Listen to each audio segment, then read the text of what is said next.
du livre d'Esdras. Moi, Esdras, à l'heure de l'offrande du soir, je me relevais de ma prostration. Le vêtement et le manteau déchirés, je tombais à genoux. Les mains tendues vers le Seigneur mon Dieu, je dis : Mon Dieu, j'ai trop de honte et de confusion pour lever mon visage vers toi, mon Dieu. Nos fautes sans nombre nous submergent.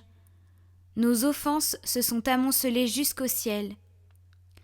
Depuis les jours de nos pères et aujourd'hui encore, grande est notre offense.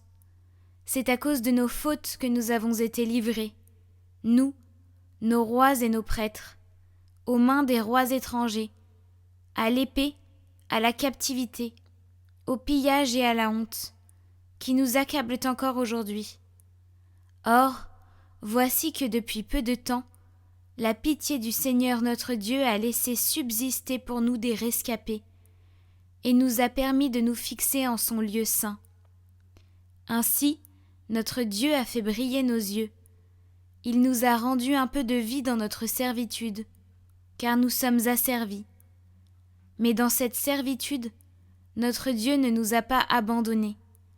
Il nous a concilié la faveur des rois de Perse. Il nous a rendu la vie, pour que nous puissions restaurer la maison de notre Dieu et relever ses ruines, afin d'avoir un abri solide en Juda et à Jérusalem.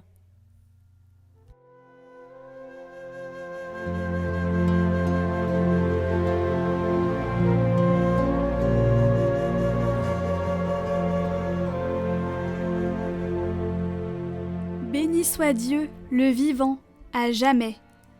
C'est lui qui châtie et prend pitié, qui fait descendre aux profondeurs des enfers et retire de la grande perdition. Nul n'échappe à sa main. Rendez-lui grâce, fils d'Israël, à la face des nations, où lui-même vous a dispersés. Là, il vous a montré sa grandeur. Exaltez-le à la face des vivants. Car il est notre Seigneur, lui, notre Dieu, notre Père. Il est Dieu pour les siècles des siècles. Regardez ce qu'il a fait pour vous. Rendez-lui grâce à pleine voix. Bénissez le Seigneur de justice. Exaltez le Roi des siècles. Et moi, en terre d'exil, je lui rends grâce. Je montre sa grandeur et sa force au peuple des pécheurs. Revenez, pécheurs, et vivez devant lui dans la justice. Qui sait s'il ne vous rendra pas son amour et sa grâce?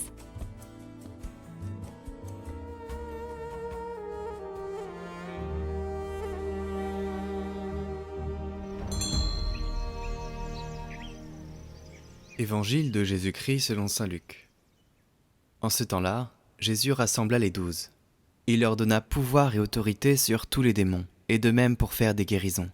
Il les envoya proclamer le règne de Dieu et guérir les malades. Il leur dit : ne prenez rien pour la route, ni bâton ni sac, ni pain ni argent. N'ayez pas chacun une tunique de rechange. Quand vous serez reçus dans une maison, restez-y. C'est de là que vous repartirez. Et si les gens ne vous accueillent pas, sortez de la ville et secouez la poussière de vos pieds.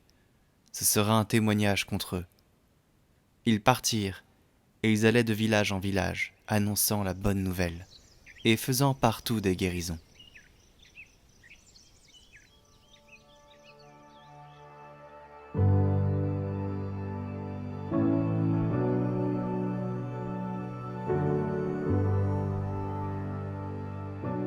Ta majesté suprême est proclamée par la bouche des enfants, des tout-petits.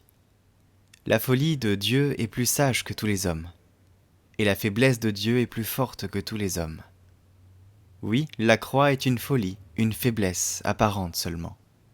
La doctrine de la croix a gagné les esprits au moyen de prédicateurs ignorants, et cela dans le monde entier. Elle a ouvert une école où il ne s'agissait pas de questions banales, mais de Dieu et de la vraie foi, de la vie selon l'Évangile, de la résurrection et du jugement futur. La croix a donc transformé en philosophes des gens simples et illettrés. Voilà comment la folie de la croix est plus sage que la sagesse des hommes. Comment est-elle plus forte ? Parce qu'elle s'est répandue dans le monde entier, qu'elle a soumis tous les hommes à son pouvoir et qu'elle a résisté aux innombrables adversaires qui voulaient faire disparaître le nom du crucifié. Au contraire, ce nom s'est répandu avec plus d'éclat. Ses ennemis ont péri, ont disparu. Les vivants qui combattaient un mort ont été réduits à l'impuissance.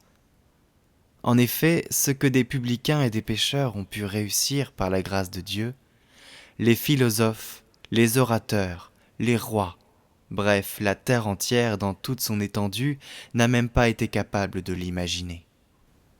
C'est en pensant à cela que l'apôtre Paul disait « La faiblesse de Dieu est plus forte que toute la sagesse des hommes ».